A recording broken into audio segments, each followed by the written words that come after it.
lindo. Boa noite, igreja. A paz do Senhor, amém? Amém. As crianças vão se aquietando com o papai e com a mamãe. Nós vamos começar o culto de adoração, culto de celebração. Convido você a ficar em pé e abrir a sua Bíblia comigo em Romanos, capítulo 8. Romanos, capítulo 8. Nós vamos ler a partir do versículo 28. E eu gostaria que você deixasse que essa palavra entrasse no seu coração e já ministrasse a sua vida, para que você possa cantar e adorar ao Senhor em espírito e em verdade, dando a Ele seu culto racional, como a palavra de Deus nos orienta. Romanos, capítulo 8, versículo 28, diz assim: sabemos que Deus age em todas as coisas para o bem daqueles que o amam, dos que foram chamados de acordo com o seu propósito. Pois aqueles que de antemão conheceu, também os predestinou para serem conformes à imagem de seu Filho, a fim de que ele seja o primogênito entre muitos irmãos. E aos que predestinou, também chamou. Aos que chamou, também justificou. Aleluia. E os que justificou, também glorificou. Que diremos, pois, diante dessas coisas? Se Deus é por nós, quem será contra nós? Aquele que não poupou o seu próprio Filho, mas o entregou por todos nós, como não nos dará com Ele, e de graça, aleluia, todas as coisas? Quem fará alguma acusação contra os escolhidos de Deus? É Deus quem os justifica. Quem os condenará? Foi Cristo Jesus que morreu, e mais, que ressuscitou, e está à direita de Deus, e também intercede por nós. Quem nos separará do amor de Cristo? Será tribulação, ou angústia, ou perseguição, ou fome, ou nudez, ou perigo, ou espada? Como está escrito: por amor de ti, enfrentamos a morte todos os dias. Somos considerados como ovelhas destinadas ao matador. Mas em todas essas coisas, diz a palavra de Deus, somos mais que vencedores por meio daquele que nos amou.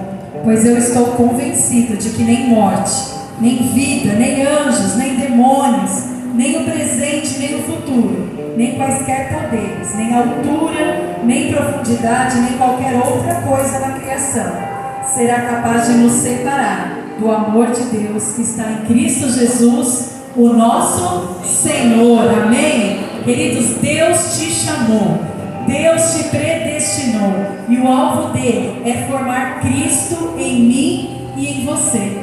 E todas essas coisas que nós lemos aqui, morte, vida, doença, tempestades, as tribulações, tudo isso, o mesmo versículo diz que todas as coisas cooperam para o bem daqueles que amam a Deus. Então, quantas coisas querem nos separar de Cristo, não é? Às vezes você chegou aqui com muitos sentimentos ou algumas situações que têm tentado separar você do amor de Cristo. Mas eu quero começar com essa verdade: nada poderá separar a minha vida e a sua vida do amor de Deus que está em Cristo Jesus, o nosso Senhor. Amém, igreja? Convido você a levantar suas mãos, se você tiver esse desejo, e dedicar este culto ao Senhor. Pai, muito obrigada porque o Senhor está aqui. A tua igreja está reunida para te louvar, para buscar a tua face. Obrigada porque nada pode nos separar deste amor. Obrigada porque a tua palavra diz que em tudo somos mais do que vencedores por meio daquele que nos amou. E nós dizemos aos nossos problemas, às nossas dores, que todas as coisas cooperam para o bem daqueles que amam a Deus. Que Cristo seja formado em nós, que Cristo seja formado no nosso pensar, no nosso sentir, no nosso falar. Que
dizia: vinde a mim todos vocês que estão cansados e sobrecarregados, e eu vos aliviarei. Tomai sobre vós o meu jugo e aprendei de mim, que sou manso, sou humilde de coração, e encontrarão descanso para a alma de vocês.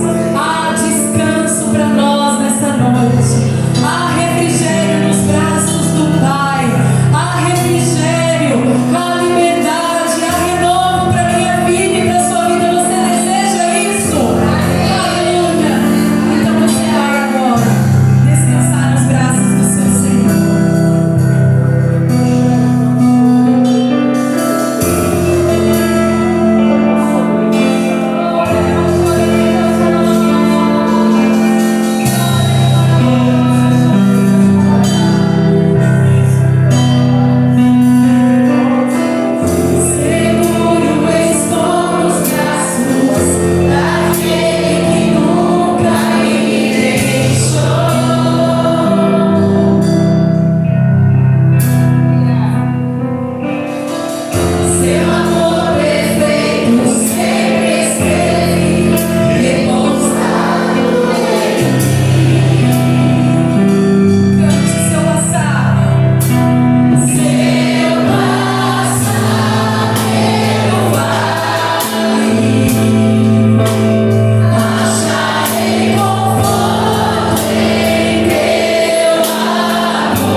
do Senhor a todos.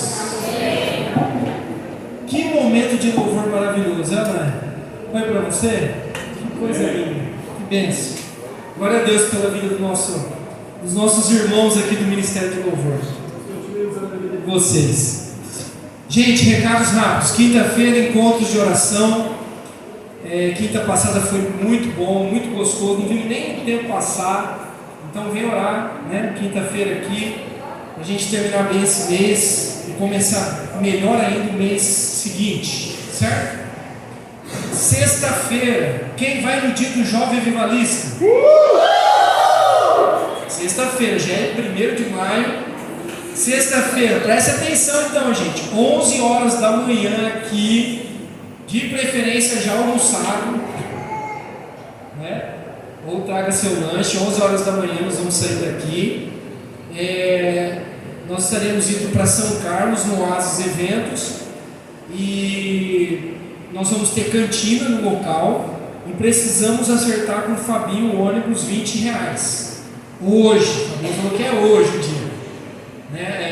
O ônibus na verdade custa R$50, mas por conta das últimas 2 cantinas nós conseguimos abater e chegamos aí ao valor de R$20 por pessoa, tá bom? Quem quiser levar salgadinho, bolacha recheada, chocolate, essas coisas no ônibus pode levar também, ok? Não tem problema. O evento começa às 2 da tarde, deve terminar por volta das 6. Então nós vamos chegar à noite aqui. Nós vamos ter 2 cultos lá, um primeiro culto, depois um intervalo para a cantina e um segundo culto, ok? Então isso na sexta-feira. Sábado está livre, não tem programação na igreja. E domingo nós temos Escola Bíblica Dominical às 9h30 e à noite o nosso culto de Santa Ceia. Então nós estamos antecipando a ceia para o dia 3 de maio, porque no dia 10 de maio é o nosso culto de Dia das Mães. Então é por isso que nós estamos fazendo dessa forma. Uma outra informação, eu quero reforçar aqui, está um pouco longe, mas passa tão rápido, né? No dia 6 de setembro, nós vamos ter um evento da denominação que vai completar 80 anos, o Avivamento Bíblico, e vai ter um culto, um evento no ginásio do Ibirapuera, em São Paulo, das 3 horas da tarde até as 21 horas. Então, um evento que não vai ter custo para entrar lá, mas nós vamos ter o custo do ônibus, ou da van, ou do micro-ônibus, aquilo que a gente conseguir aqui. O Fabinho já cotou o ônibus, nós estamos com fé que vai ser um ônibus, ok? Vai sair daqui. R$80 por pessoa. Só que é só em setembro, dá para a gente também fazer talvez alguns movimentos para tentar melhorar esse valor. Em quantos nós estamos, Fabinho? Dia deu nome?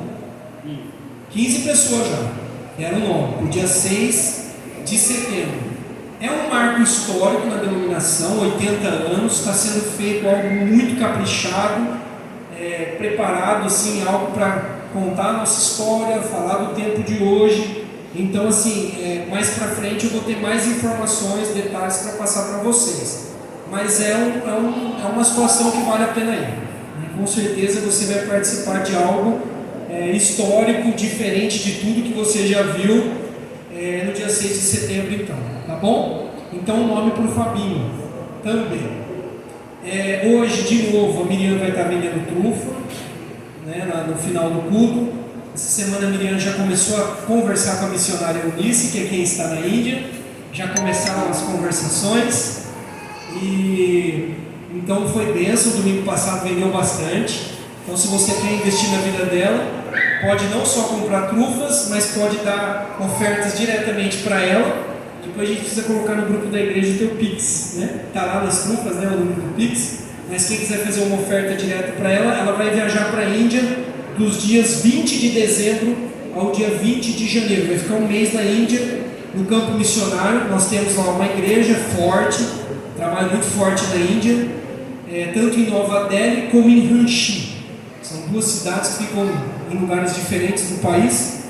E então começaram-se as conversações aí. A Miriam tem o desafio, né? A gente tem o desafio de levantar cerca de, vamos jogar lá para cima, né? Uns R$12.000, que é a passagem aérea, tá bom?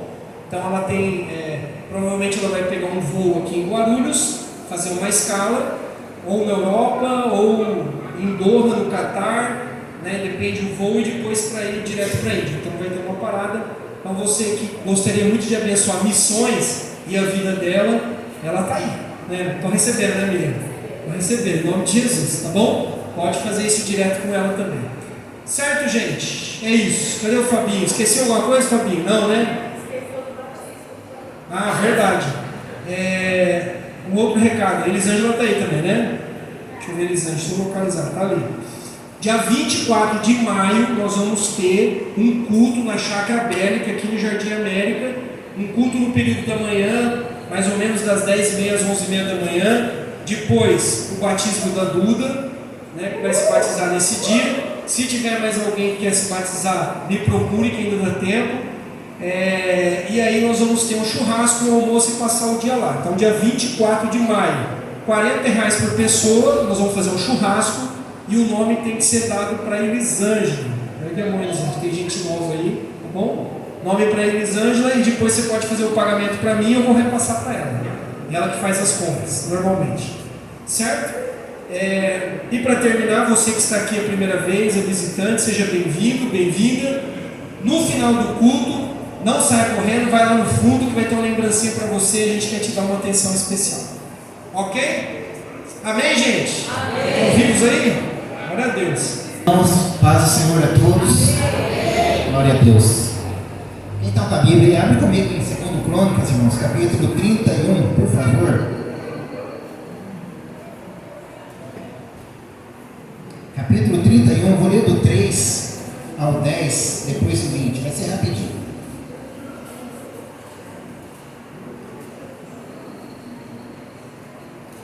Achou? Diz amém.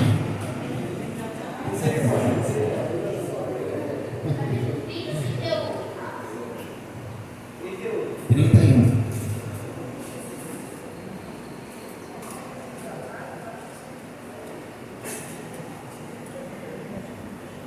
Já? Amém. Vamos lá então, 31, do 3 em diante. A contribuição que o rei fazia dos seus bens era destinada para holocaustos, para os holocaustos da manhã, os da tarde, para os holocaustos dos sábados, das festas de Lua Nova e das festas fixas, como está escrito na lei do Senhor. Além disso, ordenou ao povo que mora em Jerusalém que contribuísse com a sua parte devida aos sacerdotes e aos levitas, para que esses pudessem dedicar-se à lei do Senhor. Logo que se divulgou esta ordem, os filhos de Israel trouxeram em abundância as primícias do cereal, do vinho, do azeite, do mel e de todo o produto do campo. Trouxeram também em abundância os dízimos de tudo. Os filhos de Israel e de Judá, que moravam nas cidades de Judá, também trouxeram o dízimo das vacas, das ovelhas e os dízimos das coisas que foram consagradas ao Senhor, seu Deus. E fizeram montões e montões. No terceiro mês começaram a fazer os primeiros montões e no sétimo mês acabaram. Quando Ezequias e os príncipes chegaram e viram aqueles montões, bendisseram o Senhor e o seu povo de Israel. Ezequias fez perguntas aos sacerdotes, aos levitas, a respeito daqueles montões. Então o sumo sacerdote Azarias, da casa de Zadok, respondeu: desde que o povo começou a trazer essas ofertas à casa do Senhor, temos comido, temos bebido e nos fartado delas, e ainda tem sobrado muita coisa, porque o Senhor abençoou o seu povo, e esta grande quantidade é o que sobra. Glória a Deus. Gente, tem uns textos na Bíblia que mata a polêmica se dízimo originou-se em Deus, se é uma coisa da religião ou se é uma coisa de gente boa. Aqui fala que isso daqui, se fosse coisa de gente boa, não teria o resultado que teve. Vejam, irmãos, primeira coisa, Ezequias era um líder. Tem bastante líder em todas as igrejas, não é verdade, gente? E tem líder que não é dizimista. Parece coisa do outro mundo. E quem não é dizimista não tem autoridade para falar de dízimo, porque Deus honra quem faz. Aqui fala que Ezequias, ele tirou do que era dele, e ele fez, contribuiu com toda a obra de Deus. E veja só no versículo, por isso que eu quis pegar o versículo 3, né? Ele fala aqui, que depois disso, ele ordenou, né?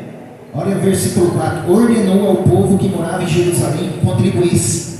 O povo não é mau, mas às vezes falta aqui liderança que pratica a palavra de Deus. Igreja que mostra um resultado de que a palavra de Deus pode mudar a nossa vida. Quem já tem a vida mudada pela palavra aqui? Irmãos, rapidinho aqui, né?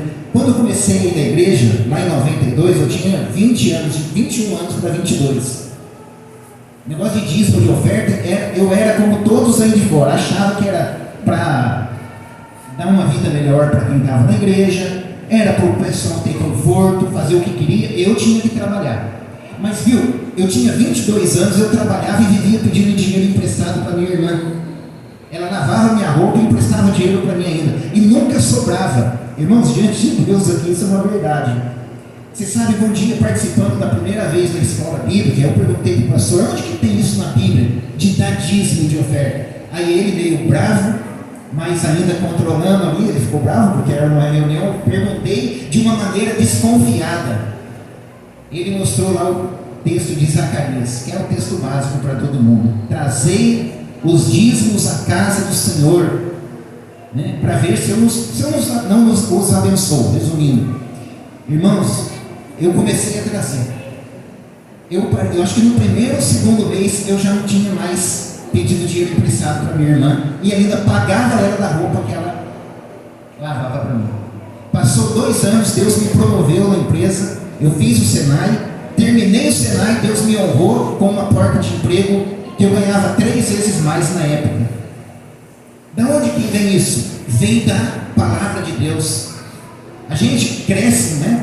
Aqui tem muita gente que cresceu, outros estão crescendo, outros estão nascendo espiritualmente falando. Eu quero falar uma coisa para você. Se você anda em aperto e não é dizimista, nunca vai mudar se você não cumprir o que está na palavra de Deus. Isso daqui é autoridade. Veja que o rei fez e ordenou que o povo fizesse. E o povo fez. Veja que o povo aqui, quando você libera uma palavra de fé, a pessoa acredita.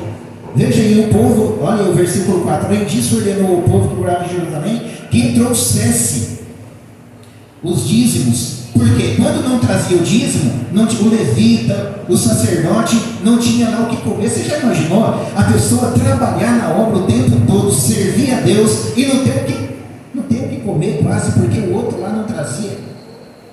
Aí fala que eles trouxeram. Qual foi o papel de Deus aqui? Deus está perguntando alguma coisa aqui? Não, mas Deus responde no final. Veja que o versículo, cadê? Versículo 10 em diante.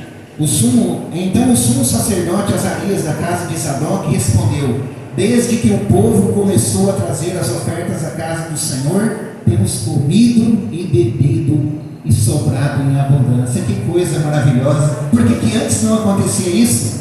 Porque não cumpria a palavra. Irmãos, isso daqui foi bênção para a liderança de Israel, mas foi bênção para o povo também. Aqueles que semearam receberam. Aqui não tem que ter vergonha, ter medo e constrangimento. Tem que crer, só crer, e Deus faz a parte dele. Aí Ezequias, ele fala, né, o versículo ainda terminando, ainda tem sobrado muita coisa, porque, irmãos, presta atenção comigo, e por gentileza, veja o final. Porque o Senhor fez o quê? O que está na sua palavra aí? Ô gente, pelo amor de Deus, me ajuda aí, me ajuda a te ajudar. O que está aí? Porque o Senhor, não sei, a minha tradução está assim: porque o Senhor abençoou o seu povo. Antes Deus abençoou os sacerdotes, levitas e a liderança por meio do povo. Aqui Deus abençoou o povo. E por causa disso, teve abundância na igreja. Paulo ele fala assim, olha, para os Colossenses, Filipenses, ele fala assim, olha, por causa da vossa boa vontade, da vossa contribuição, muitas ações de graças foram dadas ao Senhor. Quando nós servimos a Deus, irmãos, e somos generosos na casa de Deus, eu não vejo, mas outras pessoas que recebem, eles glorificam a Deus por causa de mim, por causa de você. Não é por causa do nada. Ah, mas isso é dinheiro. É claro que é dinheiro. Tudo aqui, isso daqui é cimento, isso aqui é lâmpada, isso aqui é dinheiro. Mas Deus honra a mim e a sua posição.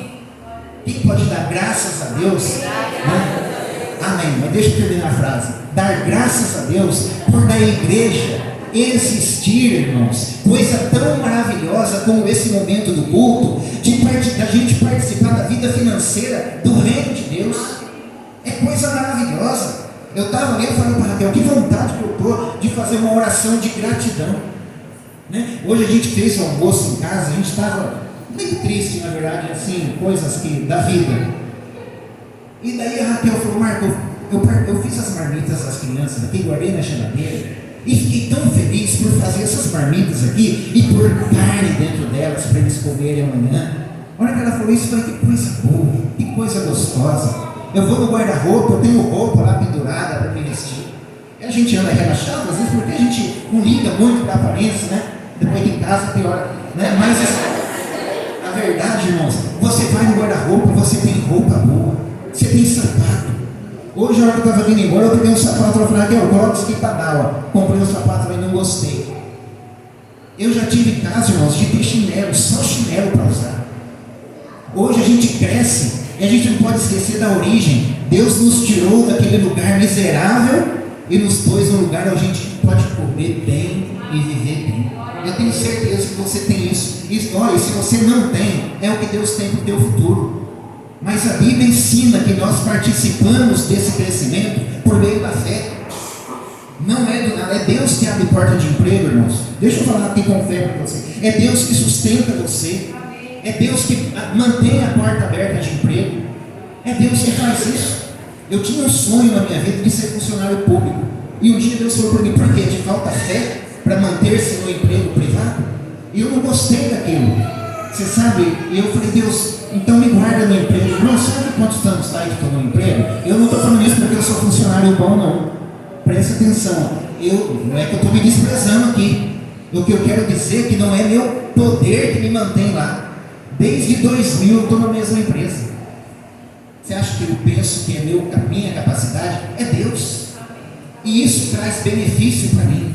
E Deus quer trazer para você.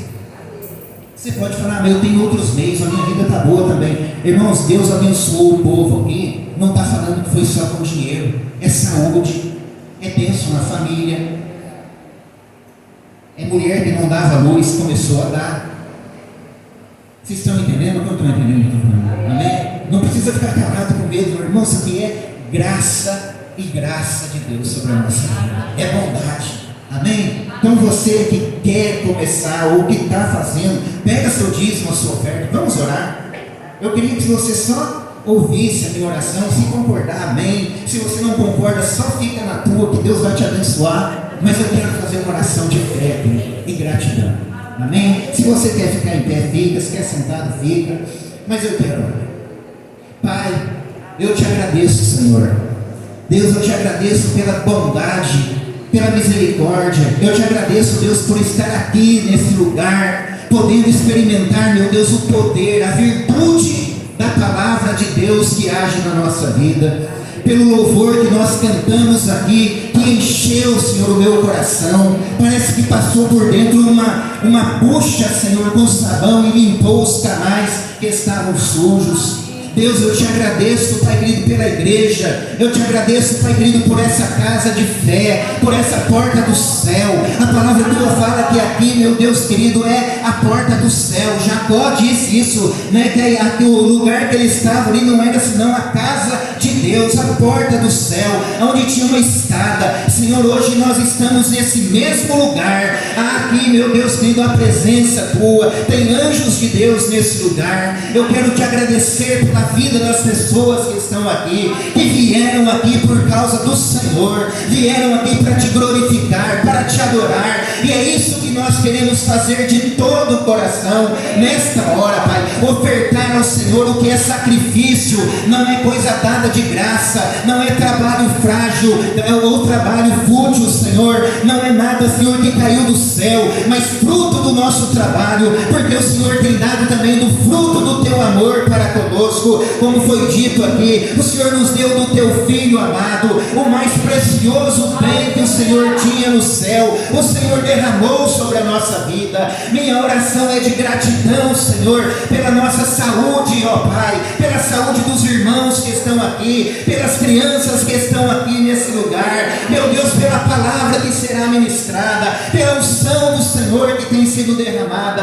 Deus, obrigado. Cerca essa igreja, fecha, Deus querido, ao redor dela o teu muro de salvação e abençoa cada família que entrou aqui. Deus, que não saia, eu sei que já não vai sair por causa da tua fidelidade, mas que não saiam como entraram, mas saiam levando suas botijas hoje cheias, meu Pai, desse amor maravilhoso, dessa graça tão, oh Senhor Deus, bendita que enche a nossa alma. Pai, eu te agradeço, Senhor. Eu te agradeço pela comida, pela bebida, pela vestimenta.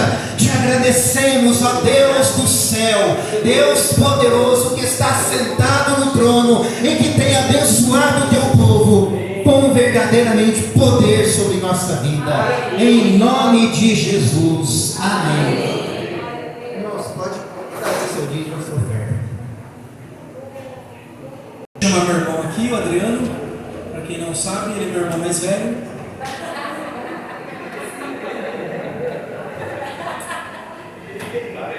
Mais novo, né, gente? 4 anos mais novo que eu.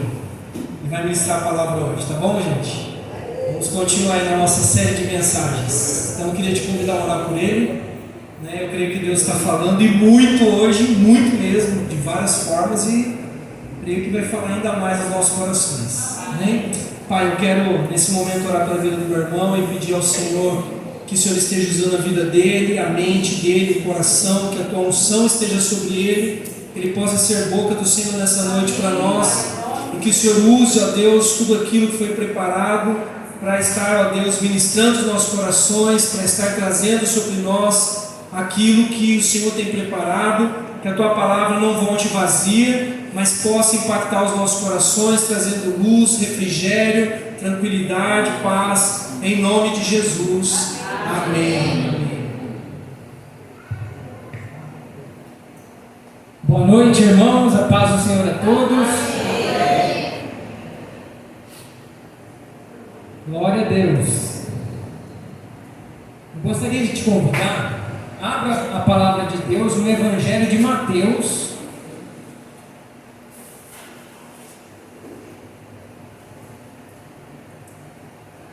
Evangelho de Mateus, capítulo de número 6.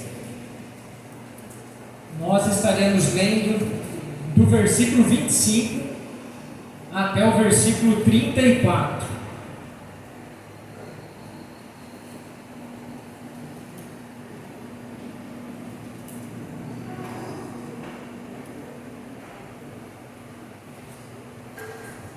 Mateus capítulo 6, do versículo 25 até o 34.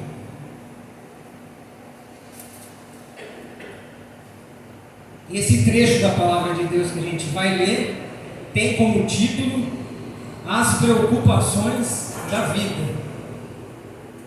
Então diz assim: portanto, eu lhes digo, não se preocupem com a sua própria vida quanto ao que comer ou beber, nem com o seu próprio corpo quanto ao que vestir.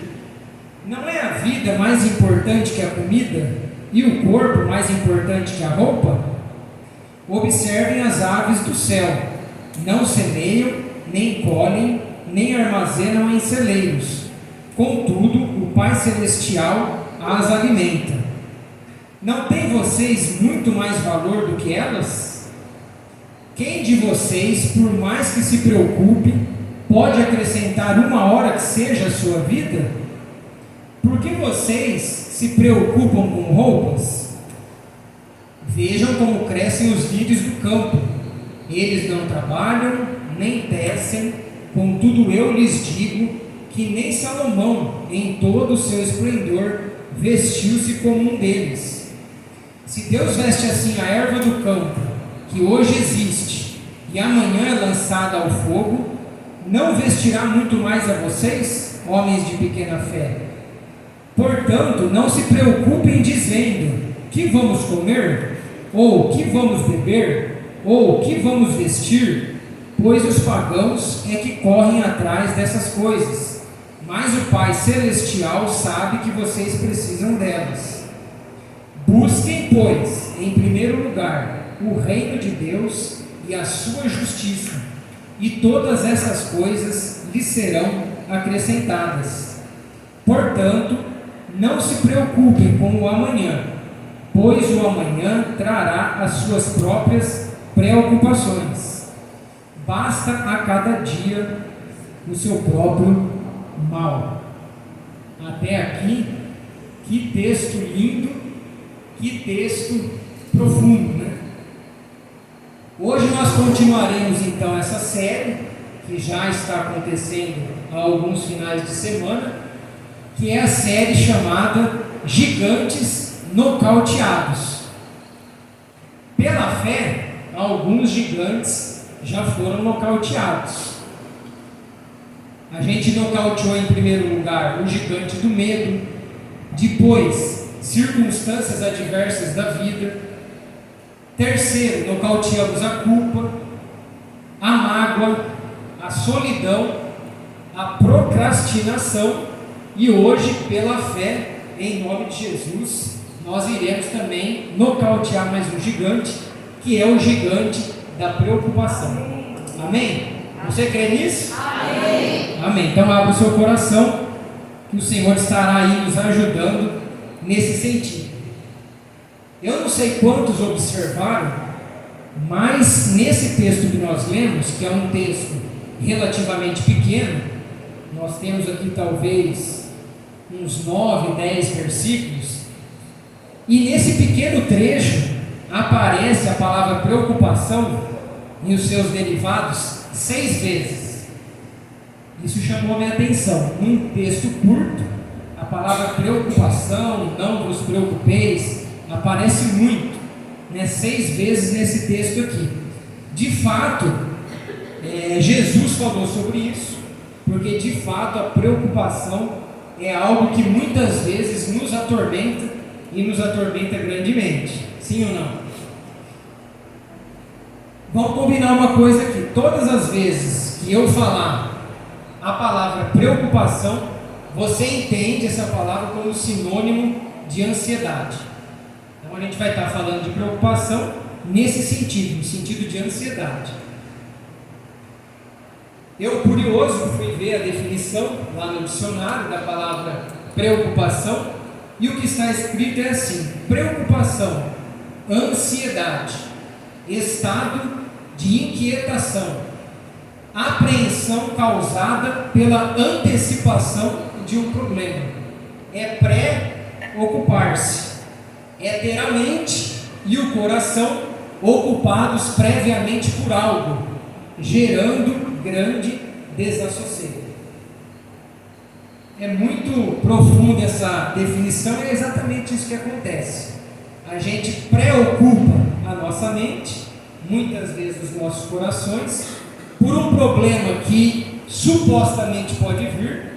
E eu já abro um parênteses aqui para dizer que a maioria das nossas preocupações nunca acontecem, mas a gente muitas vezes insiste em ficar preocupado, em ficar ansioso com alguma situação.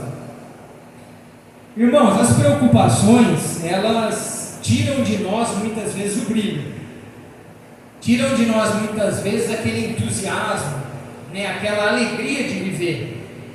Ela muitas vezes nos deixa cansados, sobrecarregados, e a gente sente como se estivesse faltando forças para nós. Então é algo muito sério.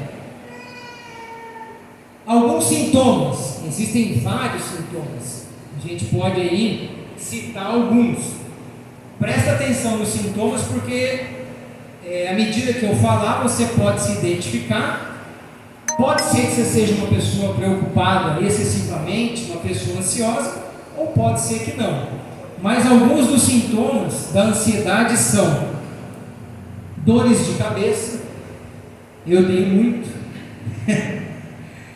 Não sei se é um sintoma aí, se é porque eu sou ansioso ou não, mas tenho bastante dor de cabeça, então dor de cabeça constante, dor no peito, pode ser um outro sintoma de uma pessoa preocupada, ansiosa, palpitações, tontura, o que mais? Perda de concentração, estômago queimando, irritação ou irritabilidade. Então, assim, como eu disse, muitos são sintomas. Pense aí no seu coração se você tem algum desses ou alguns desses e discirna se você é ou não uma pessoa ansiosa. Uma coisa importante para nós falarmos aqui é que talvez você possa perguntar para mim assim: Adriano, mas então quer dizer que eu não posso ficar preocupado? Quer dizer que eu não posso ficar ansioso? E aí a resposta é a seguinte: você pode ficar preocupado, você pode ficar ansioso, o que não pode é você andar assim. Então, quando a ansiedade, quando a preocupação é algo que permanece na sua vida o tempo todo, quando estar ansioso, estar preocupado é um estilo de vida seu, aí isso é algo que desagrada a Deus. Isso é algo na palavra de Deus que é considerado um pecado. Por quê? Porque isso de alguma maneira demonstra a falta de confiança em Deus e a falta de fé em Deus da nossa parte. Então, guarda isso. Ficar ansioso é diferente de andar ansioso. Ficar ansioso é humano. Andar ansioso, aí não é legal. Olha que dado interessante.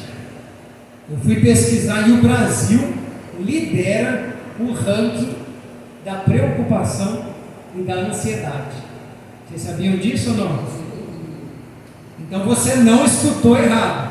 O Brasil, ele é considerado o país mais ansioso do mundo. Vamos mudar isso nessa noite em nome de Jesus? Começando por nós. Outro detalhe importante.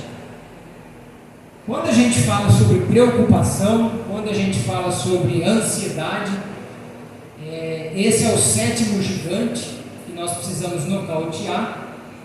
E quando a gente fala sobre essa questão de preocupação, como qualquer outro gigante, nós precisamos identificar quais são as suas ansiedades, quais são as suas preocupações. Você precisa saber. Eu vejo muito isso nos esportes de uma maneira geral. Então o cara vai entrar lá no octógono, né? Vai lá lutar o UFC, ou o cara vai participar de uma partida de tênis, ou um time de futebol que vai jogar contra um outro. É muito importante você identificar quem que é o seu oponente, quem que é o seu adversário, saber quais são os seus pontos fortes, quais são os seus pontos fracos. Os irmãos concordam que se você identificar, se você souber quais são as suas preocupações, as suas ansiedades, fica mais fácil de nocautear? Fica mais fácil de colocar ele por terra? Fica mais fácil. Quando a gente menospreza, a gente não estuda quais são os nossos adversários, a gente não identifica, é complicado. Fontes de ansiedade. Hoje, nos dias que nós vivemos, muitas são as fontes de ansiedade. Eu separei algumas aqui, talvez você vai lembrar de outras aí. Uma das fontes de ansiedade é a violência. Então, violência aqui de uma maneira geral. A gente vê muito isso, por exemplo, quando a gente liga um noticiário. E assim, a imagem que me vem muitas vezes quando eu assisto a um noticiário é tanta violência que é como se tivesse ali a tela tivesse escorrendo sangue, né? Eu acredito que 99% das notícias são notícias de tragédia, são notícias de violência, e a violência pode trazer ansiedade, porque a violência traz sobre nós o medo, traz sobre nós a insegurança, e isso de alguma maneira pode trazer ansiedade e preocupação sobre os nossos corações. Uma outra coisa que a Ju até falou de manhã aqui, mas num outro contexto, uso excessivo de tela. Como assim uso excessivo de tela? O uso excessivo de tela pode trazer muita ansiedade e muita preocupação, principalmente por causa de um motivo: comparação. A A gente começa a ver lá o Facebook, a gente começa a ver lá o Instagram, né? A gente começa a seguir as pessoas e a gente começa a fazer comparações. A gente gostaria de ter aquilo que a pessoa supostamente tem, a gente gostaria de viver a vida que a pessoa supostamente vive. E presta atenção na palavra que eu estou dizendo, supostamente, porque o mundo da internet, o mundo das redes sociais, vocês concordam que é um mundo muito enganoso? E às vezes você vê uma pessoa lá, por exemplo, que viaja 3, 4 vezes no ano. E você fala assim, pô, eu não estou conseguindo viajar uma vez no ano. E aí de alguma maneira aquilo ali gera aquela ansiedade, aquela inveja santa, né? E aí você fica assim, poxa vida, mas você não sabe, por exemplo, se o cartão da pessoa está estourado ou não. Aí você olha lá, a pessoa sempre bem, postando foto ali com a esposa, com a família, né? A gente costuma dizer isso, é verdade, ninguém vai postar uma situação, por exemplo, na qual ela está com depressão. Começou a chorar ali, tá, vamos postar que eu estou chorando. Ninguém faz isso. Então a internet, ela tem esse poder e a gente tem que tomar cuidado com isso, porque a gente olha e parece que a gente está vivendo, ou que a pessoa está vivendo num mundo perfeito. E a gente sabe que o mundo perfeito não existe. Mas excesso de tela pode ser sim uma grande fonte de ansiedade e preocupação. Outra situação, pluralidade ou diversidade de opções. Hoje um camarada vai fazer lá uma faculdade, são tantas opções que isso gera na pessoa uma ansiedade, né? A escolha de uma carreira. Eu não sei se eu vou fazer psicologia, eu não sei se eu vou fazer pedagogia, eu não sei se eu vou fazer medicina, fisioterapia, direito. Então o leque é tão grande, as opções são tantas e diversas, que muitas vezes a pessoa acaba ficando ansiosa e preocupada. Outra coisa, busca por realização profissional. É importante a gente buscar algo melhor? Sim, é importante. Mas muitas vezes a gente não se contenta com nada, né? Você vê que o Marcos falou aí que já está há 20 e poucos anos naquele emprego. Eu trabalhei num primeiro emprego, eu fiquei 10 anos, e agora estou trabalhando na Farma Azul, também já vai fazer 10 anos. Como eu disse, não há nada de errado você querer ter sucesso profissional, você querer algo melhor para a sua vida, mas muitas vezes a gente está em busca de um emprego perfeito. Um emprego perfeito que não existe. A gente nunca está contente, é uma insatisfação permanente. Isso gera ansiedade sobre as nossas vidas. E por fim, uma coisa aí que todos vão se identificar, questões financeiras. Isso é uma coisa que gera muita ansiedade em todos nós. Dívidas, inadimplências, incertezas econômicas, inflação, né? Aumento do custo de vida, às vezes uma ausência de uma reserva de emergência. Você não consegue nem pagar o que tem que pagar, quanto mais fazer uma reserva de emergência. Então, questões financeiras, de uma maneira geral, costumam trazer muita ansiedade e muita preocupação. Como eu disse, existem várias outras fontes, eu citei aqui apenas algumas. Até aqui entendido? Amém. Irmãos, vamos ao que interessa, né? A gente já falou das fontes, já falamos de alguns sintomas, mas Adriana, eu quero saber como é que eu faço para nocautear esse gigante. Então eu coloquei aí 5 maneiras de como a gente pode nocautear o gigante da preocupação. Tudo isso aqui nesse trecho da palavra de Deus que a gente leu. Então, em primeiro lugar, você quer nocautear o gigante da preocupação? Amém? Em primeiro lugar, cultive um estilo de vida simples e descomplicado. Eu vou repetir. Bom, o Felipe está colocando aí, né? Vocês podem acompanhando aí, quem quiser anotar, anota. Isso é muito importante para a gente pensar sobre isso depois do culto. Então, em primeiro lugar, Quer nocautear o gigante da preocupação? Cultive um estilo de vida simples e descomplicado.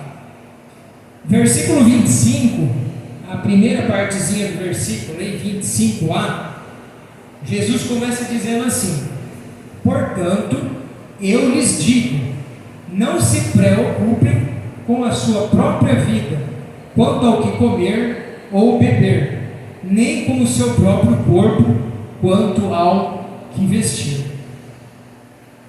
Irmãos, isso aqui é um convite de Jesus para cada um de nós à simplicidade. Ele está dizendo aqui: olha, não se preocupe com a sua própria vida, não se preocupe com o seu próprio corpo, viva uma vida simples, existem coisas mais importantes. Os irmãos vão concordar comigo aqui, que quanto mais situações nós temos para administrar, quanto mais situações nós temos para lidar, a probabilidade de haver preocupações é maior. Sim ou não? Muita coisa para eu gerenciar, muita coisa para administrar, muita coisa para eu lidar, muita probabilidade de preocupação a mais. O Salmo 131:1, Davi ele fala: Senhor, o meu coração não é orgulhoso, os meus olhos não são altivos, eu não ando à procura de coisas grandes ou maravilhosas demais para mim. Ele era rei de Israel, é um cargo importantíssimo, mas você vê que Davi era uma pessoa simples, procurava viver a sua vida de uma maneira simples e descomplicada. Não era alguém que corria constantemente, em busca de grandes e maravilhosas coisas. E aí você pode falar assim: mas você está nos incentivando aí para não fazermos planos, por exemplo? Então quer dizer que eu não posso fazer planos? Quer dizer que eu não posso sonhar? Não é isso que eu estou dizendo. Você pode fazer planos. Planejar é bíblico, planejar é saudável. Existe uma diferença, né? Eu não posso me preocupar. Não, você pode se preocupar. Você não pode ficar na paranoia, né? O tempo todo. Não se preocupar não significa não planejar. Não se preocupar não significa não cuidar. Então existe uma diferença entre ser despreocupado e ser descuidado. Amém? Vocês estão entendendo o que eu estou falando ou não? Amém. Vou citar aqui algumas situações de como muitas vezes a gente complica aquilo que não precisaria complicar. Eu pensei, por exemplo, na questão do trabalho. Talvez você está num trabalho lá, exerce uma função ali há muito tempo, faz aquilo com excelência, e aí às vezes você está correndo atrás, às vezes você está almejando, desejando subir de cargo, às vezes só porque você vai ganhar o dobro, o triplo, às vezes até 4 vezes mais, mas às vezes você não tem perfil para aquilo. Sabe qual vai ser o resultado se você assumir um cargo desse? Preocupação e ansiedade, porque talvez você esteja querendo algo que não é do seu perfil. Talvez você está querendo complicar uma coisa que está indo muito bem, muito simples. Outra coisa, às vezes nós queremos ter um estilo de vida que não cabe no nosso bolso. Queremos ter um estilo de vida que não cabe no nosso orçamento. Então eu quero ter coisas que o meu salário não permite ter. Eu quero possuir coisas que o meu salário não consegue adquirir. Isso vai gerar ansiedade e preocupação. Vai acontecer o que a gente falou lá: dívidas, inadimplência, preocupação em cima de preocupação. Acontece dentro da igreja isso também? Acontece. A Bíblia diz que a igreja é o corpo de Cristo, certo? Nós somos membros uns dos outros. Às vezes Deus te chamou, por exemplo, para você ser a mão, e você está querendo ser o pé. Às vezes Deus te chamou para ser o ombro, você está querendo ser o joelho. É simples, mas você está querendo complicar, muitas vezes por causa de comparação. Eu sou diácono, mas eu queria ser pastor, eu queria ser um presbítero. Irmãos, primeiro que não existe função melhor. O pastor, o líder, o presbítero não é melhor, por exemplo, do que uma pessoa que está limpando a igreja. Então, assim, não existe posição melhor, existe chamado. A gente vê isso lá na parábola dos talentos, né? Para um recebeu 5, né, se não me engano, o outro recebeu 2 e o outro recebeu 1, de acordo com a sua capacidade. Eu queria 5, então a cobrança vai ser maior. Isso fala de capacidade, é uma parábola que fala de capacidade, mas também fala de responsabilidade. Então, tudo isso eu estou falando, a questão aí, o exemplo do trabalho, do estilo de vida nosso, às vezes dentro da igreja, muitas vezes a gente complica aquilo que não precisava complicar. Ao invés da gente viver na simplicidade, a gente quer complicar as coisas. Existe até um ditado aqui que acho que todos já ouviram. Às vezes a gente brinca lá no serviço, eu com o pessoal que trabalha lá, né? E aí existe um ditado que fala assim: por que simplificar se a gente pode complicar? Né? Então esse é um ditado aí que muitas vezes a gente fala de maneira irônica, justamente para expressar isso, né? Uma situação que poderia ser resolvida de uma maneira simples, a gente acaba complicando desnecessariamente. Então, assim, qual é o convite de Jesus para nós? Caminhar no sentido oposto. Não vamos complicar aquilo que é simples, vamos simplificar aquilo que é complicado. Se a gente puder simplificar a vida, a gente vive de uma maneira melhor, amém? E as preocupações perdem força. Então guarda isso. Quer nocautear o gigante da preocupação? Cultive um estilo de vida simples e descomplicado. Isso é que Jesus está mostrando aqui, ó. Não se preocupe demais, viva uma vida simples. Segundo lugar, está aí no versículo 25, parte B, a gente já lê. Mas quer vencer o gigante da preocupação? Reconsidere constantemente suas prioridades e valores. Então fala aí na parte B do versículo 25, diz assim: não é a vida mais importante que a comida? E o corpo mais importante que a roupa? O que é mais importante para você? O que o texto está nos mostrando e nos ensinando aqui?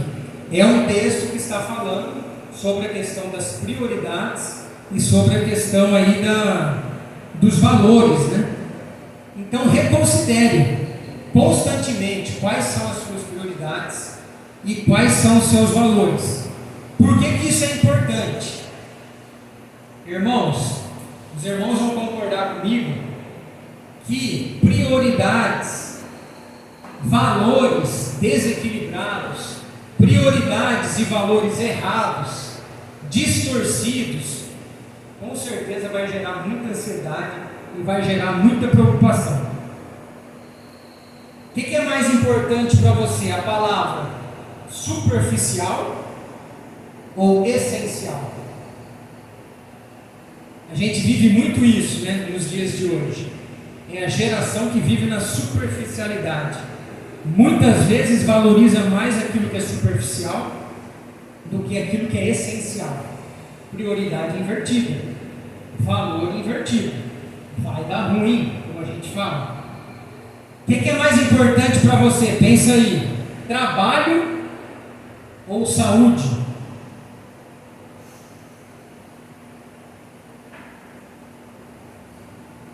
Trabalho ou família? Para que você dá mais valor? Mas eu preciso trabalhar. Sim. Trabalho é importante? Sim. Precisamos trabalhar? Sim. Nenhum de nós nasceu rico? Nenhum de nós nasceu rico. Temos que trabalhar. Mas quando nós damos mais valor ao trabalho do que à saúde, resultado, problema. A gente ouve muito falar sobre isso, né? Você tem que dar o sangue pela empresa. Quantos já ouviram isso? Você tem que vestir a camisa da empresa. Irmãos, eu não estou aí dizendo que você tem que trabalhar de uma maneira relapsa, relaxada, negligente, né? Nós, como servos de Deus, temos que ser os primeiros a dar exemplo. Mas quando nós invertemos aí as coisas, né? Quando para nós o trabalho é mais importante que a nossa saúde, não vai dar certo. Então, assim, vista a camisa da sua família, vista a camisa da sua esposa, dos seus filhos, da sua igreja, do seu irmão. Aí sim, vamos trabalhar, mas eu não vou comprometer a minha saúde por causa do trabalho. Eu não vou destruir a minha família por causa do trabalho, de jeito nenhum. Outra coisa, o que é mais importante para você, aparência ou essência? Duas palavrinhas aí antagônicas, né? Vivemos numa era de aparência demais, né? O que a gente vê? Implante capilar, botox. Eu não sou contra nada dessas coisas, né? Eu acho que isso incomoda a pessoa. Mas assim, o que eu estou querendo destacar aqui é a questão assim, que muitas vezes a gente supervaloriza a estética, muitas vezes assim, a gente supervaloriza o corpo, né? A gente supervaloriza aquilo que é externo em detrimento daquilo que é mais importante, daquilo que é mais essencial, daquilo que está dentro do nosso coração, para aquilo que é essência. Então, irmãos, essência é prioridade sobre a aparência. Vamos nos cuidar? Amém, vamos nos cuidar. Mas eu tenho que cuidar em primeiro lugar do meu coração. Amém? Outra coisa dentro disso, nós precisamos definir as prioridades. Eu tenho que reconsiderar e eu tenho que definir. Às vezes você pode dizer assim, eu nem sei quais são as minhas prioridades. Aí fica difícil. A gente precisa definir prioridades para que a gente aprenda a falar não para aquilo que não é prioridade, para aquilo que não é essencial, para aquilo que não é importante. Você é do tipo de pessoa que fala sim para tudo? Se você fala sim para tudo, às vezes por temor de homens, né, quando o nosso temor tem que ser um temor de Deus, se você fala sim para tudo, dificilmente você vai conseguir priorizar aquilo que realmente você valoriza. Então assim, definir prioridades nos ajuda a estabelecer limites. Até aqui eu vou, o que está passando daqui foge da minha prioridade, foge do meu valor pessoal, eu não vou fazer. Amém, irmãos? Amém. Então, em segundo lugar é isso. Quer vencer o gigante da preocupação? Reconsidere os seus valores e as suas prioridades. Tenha isso muito claro na sua mente, senão você vai inverter os papéis. Terceiro lugar, quem aqui quer vencer o gigante da preocupação? Procure intencionalmente novos modelos e referenciais. Procure intencionalmente novos modelos e referenciais. Jesus aqui em Mateus 6,26, ele dá aqui o exemplo das aves, as aves dos céus. Olha que modelo bacana e legal para a gente seguir. Jesus fala assim: observem as aves do céu, não semeiam, nem colhem, nem armazenam em celeiros, contudo, o Pai Celestial as alimenta. Não tem vocês muito mais valor do que elas?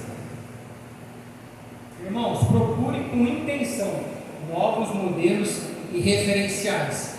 Qual é o seu maior modelo? Pensa aí, qual é a sua maior referência? Em quem você se espelha? E aí eu vou falar um segredo bem baixinho para nós, né? Contar para nós aqui qual que é o nosso maior modelo, qual que é a nossa maior referência, qual deve ser. É aquele que está do nosso lado, Jesus, Espírito Santo.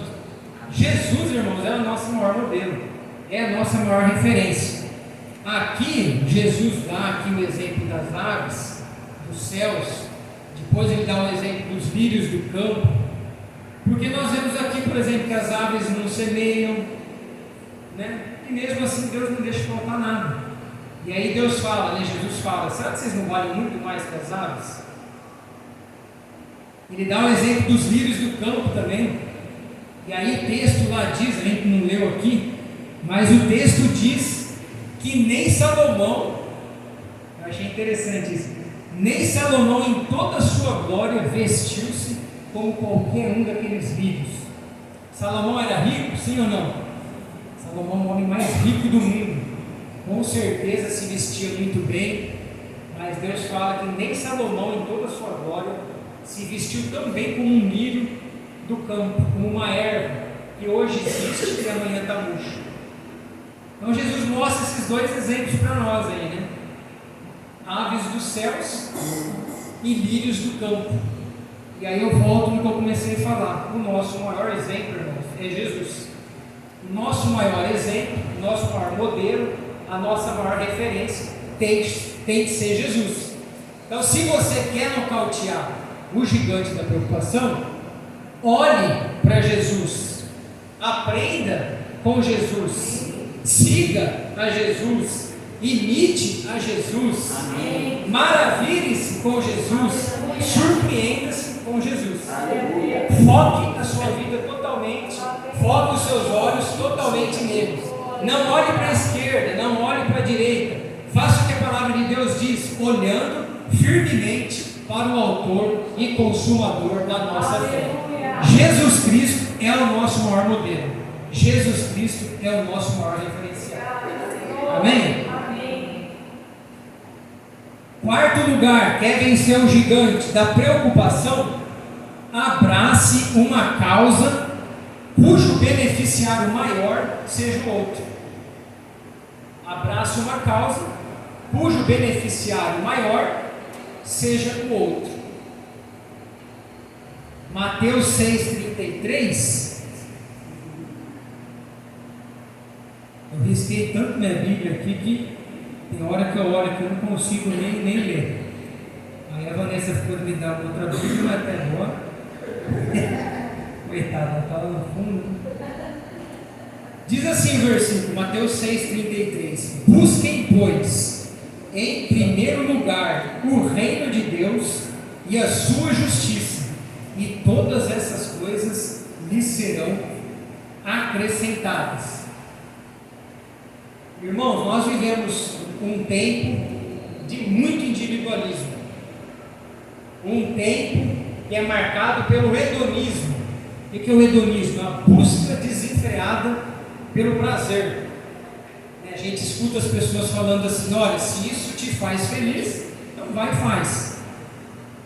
Hedonismo, de qualquer jeito e a todo custo eu preciso satisfazer o meu prazer. É um tempo de individualismo muito grande, de egoísmo, um tempo de interesses pessoais, um tempo onde a gente busca a todo custo o sucesso individual. O que importa é se eu estou bem, o que importa sou eu vou olhar só para o meu umbigo, quem está do meu lado, próximo, não estou preocupado, eu abraço a minha causa. Mas se você quer vencer o gigante da preocupação, caminhe no sentido oposto.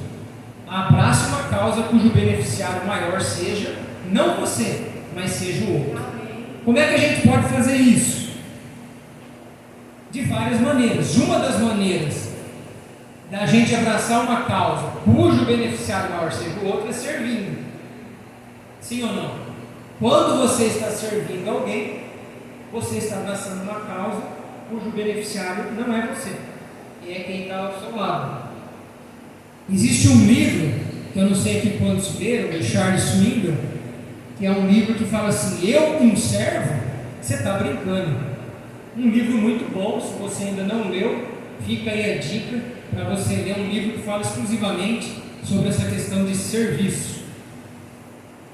Então sirva numa ONG séria, lógico.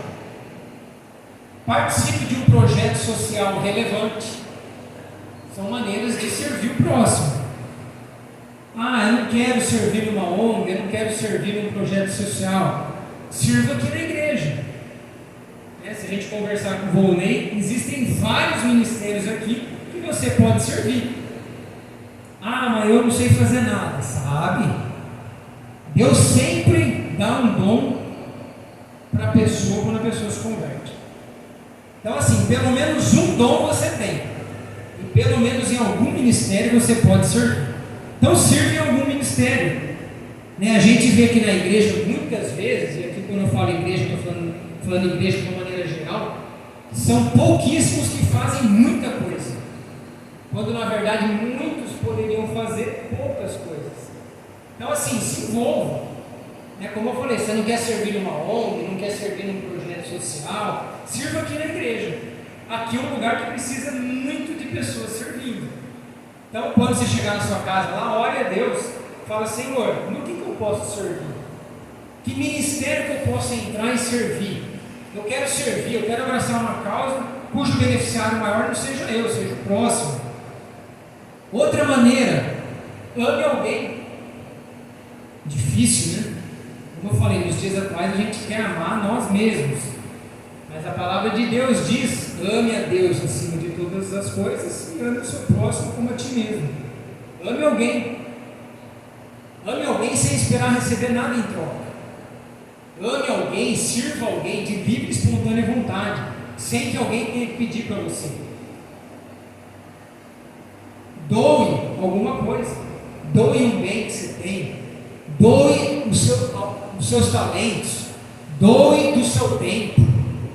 Ajudar alguém, doar, servir, tudo isso, irmãos, são coisas, são causas cujo beneficiário maior é o outro. Então pense nisso. Isso é importante. Isso nos livra da ansiedade. Por quê? Porque quando a gente deixa de olhar para o nosso próprio umbigo, quando a gente deixa de abraçar a causa que somos nós, quando a gente abraça a causa cujo beneficiário maior é o outro, a gente tira o foco da nossa vida. E aí a gente consegue vencer esse gigante da preocupação. A ansiedade e a preocupação perdem forças quando o beneficiário maior não sou eu, é o próximo. E em quinto lugar, último lugar, quer vencer o gigante da preocupação? Desenvolva o hábito de abrir mão daquilo que não pode ser resolvido hoje. Eu vou repetir. Desenvolva o hábito de abrir mão daquilo que você não pode resolver hoje. A gente quer abraçar tudo, né? Não dá, irmãos. Mateus 6,34 diz assim: portanto, não se preocupem com o amanhã, pois o amanhã trará as suas próprias preocupações.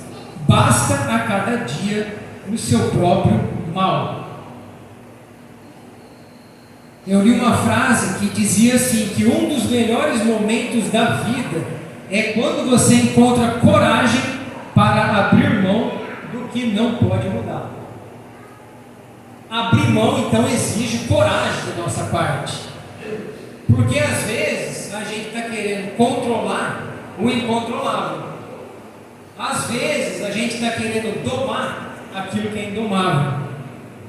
Nós achamos que nós temos o controle das coisas. Quanto tempo que eu sofri com isso, achando que as coisas aconteceriam do meu jeito. Irmãos, nós não temos controle de absolutamente nada. Quem controla todas as coisas é Deus. Você não tem controle de nada. Quanto mais rápido você entender isso, melhor você vai viver. Quanto mais rápido você entender isso, menos preocupado você vai ficar. O versículo 27 nos mostra isso de uma maneira muito clara. E ele diz assim: quem de vocês, por mais que se preocupe, pode acrescentar uma hora que seja à sua vida? Por mais que você fique preocupado, por mais que você fique ansioso, você não tem a capacidade de acrescentar uma horinha só à sua vida. Pensa aí, um dia tem 24 horas. Imagina quantas horas que tem na sua vida como um todo. Você não pode mudar nenhuma horinha só da sua vida. O que Jesus está querendo nos ensinar aqui? Se nós não podemos mudar uma coisa tão pequenininha, uma coisa tão insignificante, por que nós vamos andar preocupados?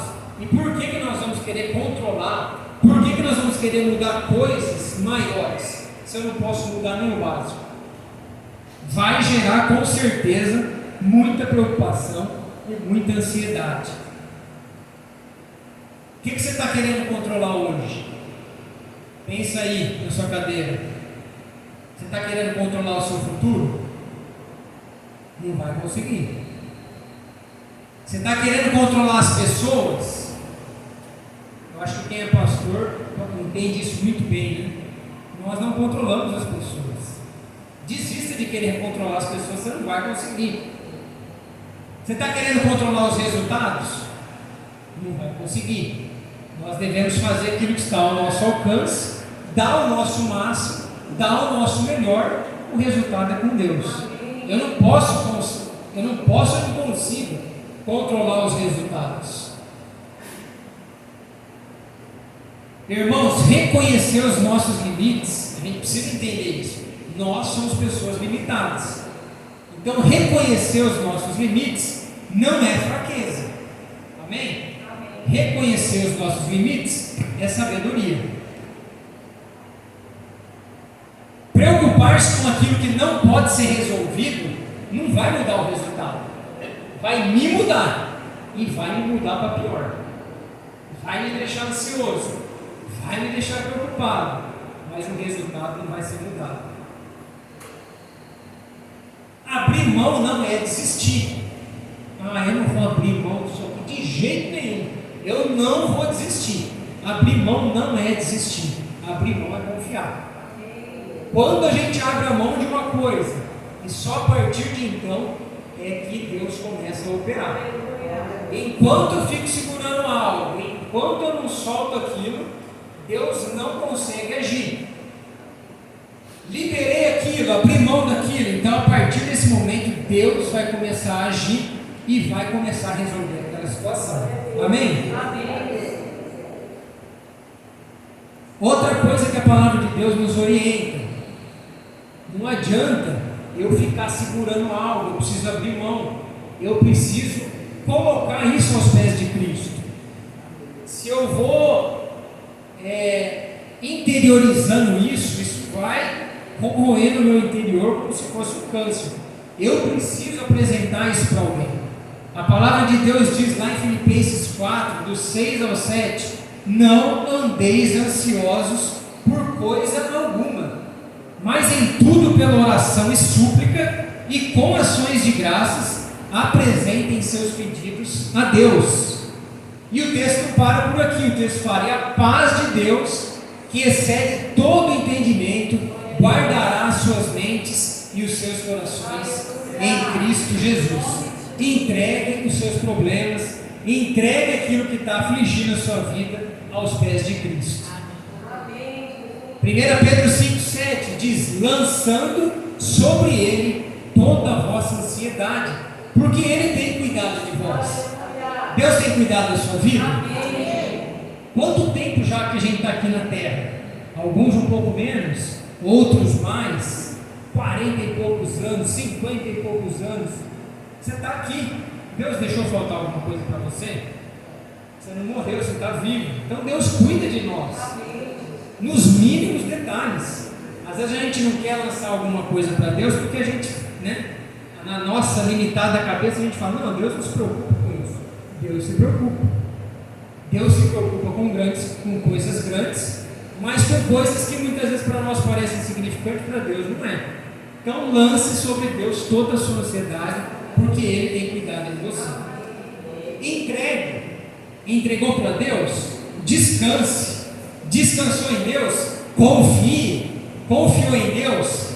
Espere. Deus é fiel. Ele vai fazer aquilo que você precisa. somente e entregue para Deus e descanse o seu coração. E aí, irmãos, nós estamos chegando hoje. Eu vou até perguntar para o Volney: vai ter mais gigantes para destruir? Não, esse é o último.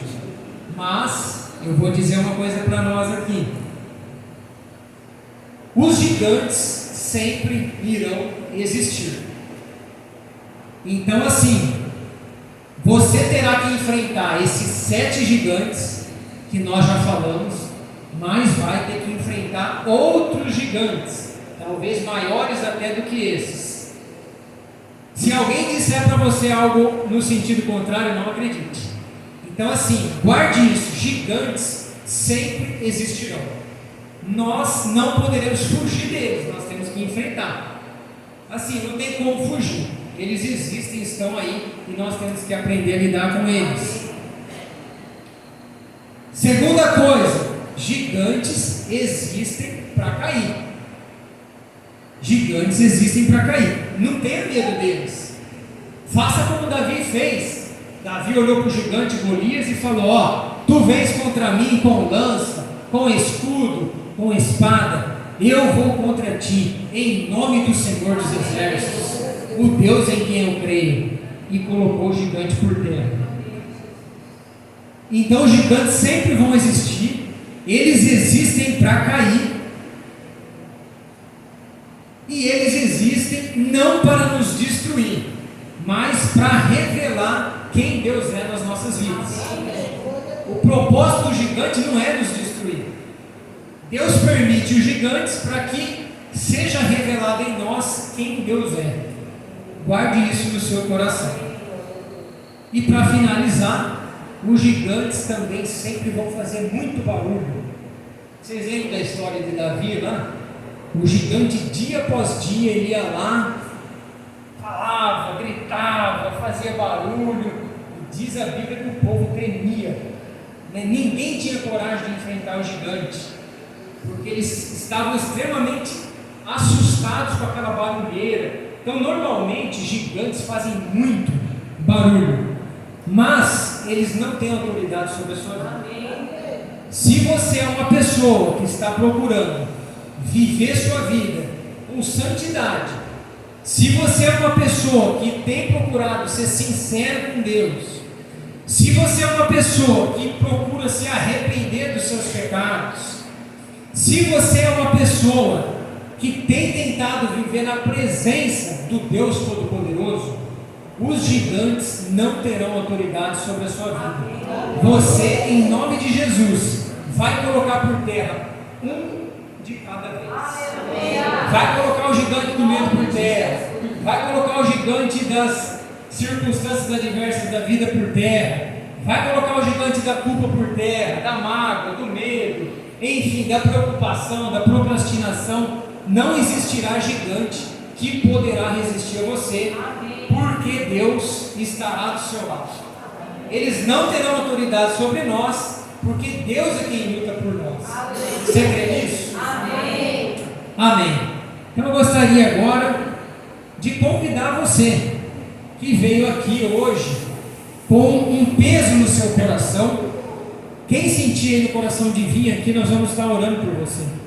Talvez você entrou aqui nessa noite com o coração pesado. Você entrou aqui com muita ansiedade, com muita preocupação, falando assim para Deus: Deus, como que eu vou resolver esse problema? Como que eu vou derrubar esse gigante? Como que eu vou nocautear esse monstro? Né? Uma outra coisa é que quando os gigantes aparecem, né, a gente olha assim como se fosse a maior coisa do mundo. Mas Deus, que é maior, está conosco. Então, se você entrou hoje com peso no coração, preocupado com alguma coisa, e quando isso acontece, isso tira a nossa paz. Todos que estão aqui já ficaram ansiosos, todos que estão aqui já ficaram preocupados. Então, se você está com esse peso hoje, eu gostaria de te convidar. Não precisa ter vergonha, não se importe com quem está do seu lado. O importante é você vir aqui e Deus te dar a vitória, e Deus te ajudar a nocautear esse gigante. Amém, irmãos?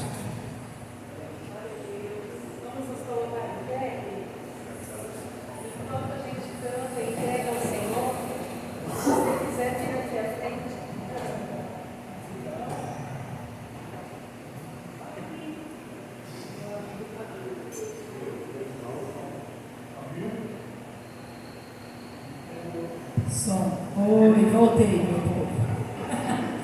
Então nós vamos cantar, nós vamos entregar ao Senhor. E como o Adriano disse, se você deseja vir aqui e receber uma oração, alívio para a alma, venha, a gente vai chamar aqui os pastores, quem nos ajuda em oração. Venha com fé, queridos, entregar ao Senhor a sua semana, aquilo que te aflige, aquilo que, sabe, fala, chega, eu não quero mais isso, eu não quero mais controlar essa situação. Eu estava ali, ó, clamando a Deus pela minha vida, para que Ele me ajude. Venha com fé, venha sem vergonha alguma, porque o Espírito está fazendo algo novo nas nossas vidas, amém? Então nós vamos cantar e você pode vir à frente.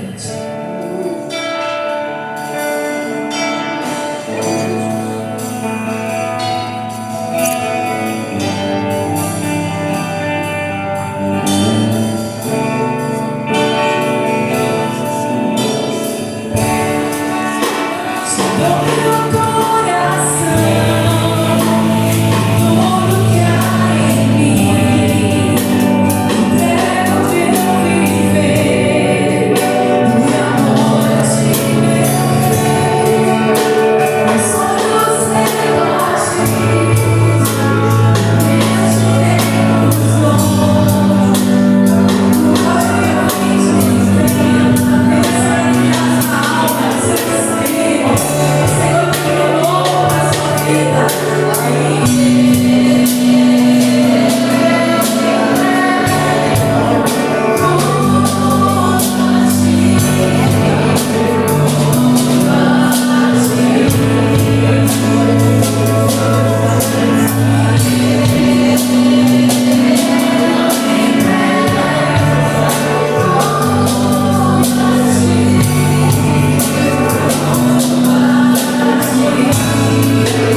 excede todo entendimento e que tem guardado os nossos corações.